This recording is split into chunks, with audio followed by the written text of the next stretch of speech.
मी श्री पोपट रामभाऊ बनसुडे, राहणार सावतानगर, श्रीगोंदा, नवीन प्रभाग क्रमांक 9. या नवीन प्रभाग क्रमांकामध्ये मी नगरसेवक पदासाठी इच्छुक आहे. महिलेची उमेदवारी बसेल अगर पुरुषाची, दोन्हीपैकी एक कुठलीही उमेदवारी पक्षाने दिल्यास मी उमेदवारी करण्यास सहमती दर्शवतो.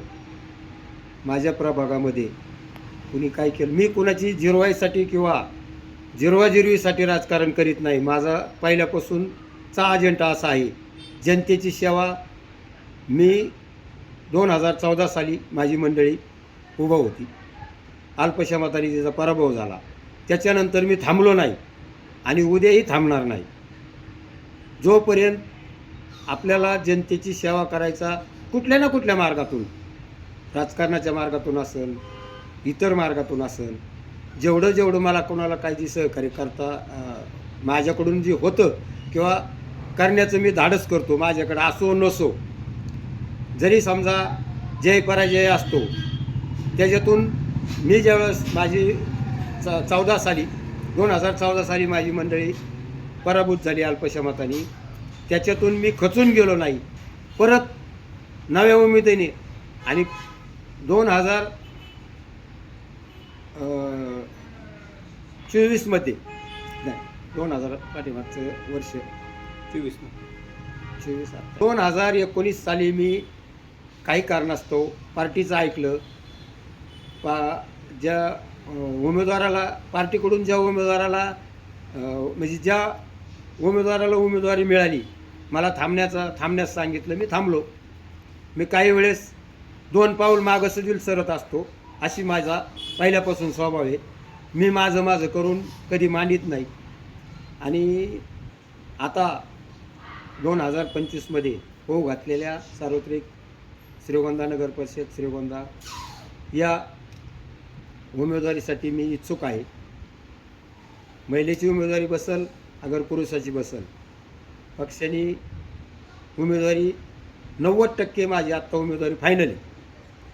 परंतु काही जर अडचणी आल्या, अपक्षसुद्धा मी लढू शकतो, अशी या पद्धतीने. आणि प्रभाग क्रमांक जुना जे होता 14मध्ये जे होता, त्याच प्रभागात आत्ता जो 9 झाला, नवीन झाला आहे, आत्ता तोच प्रभाग आहे.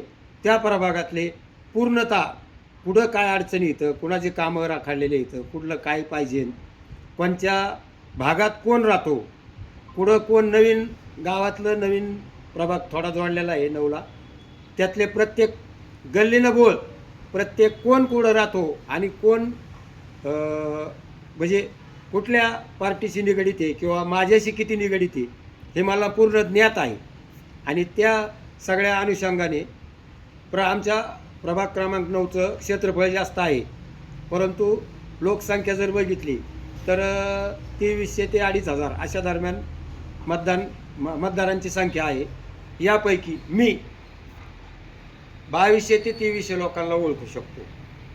मतदान लोक कोणाला करायचं ते ठरवलेलं असतं, असं काही नसतं. पैसे असो, सगळं पैशानेच होत नाही आणि पैशाशिवाय बी काय होत नाही, ही मला पूर्ण ज्ञात आहे.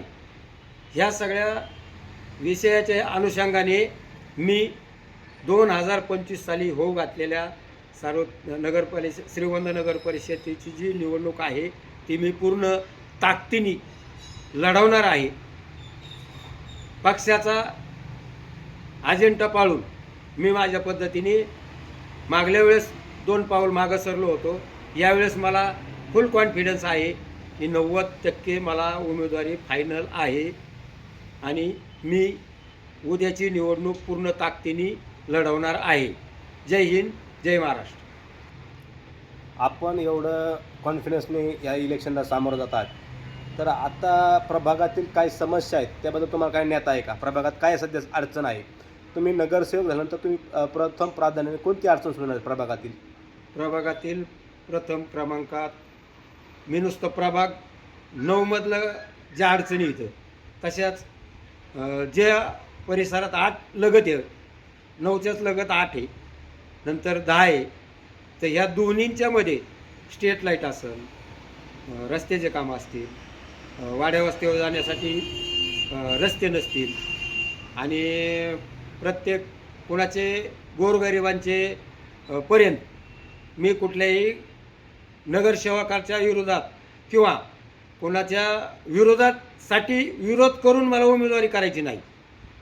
माझं काय काम आहे, मी काय करणार आहे याच्यासाठी मी लोकांच्या पुढं जाणार आहे. लोक मला 100% स्वीकारतील असा माझा पूर्ण आत्मविश्वास आहे. ओके, धन्यवाद.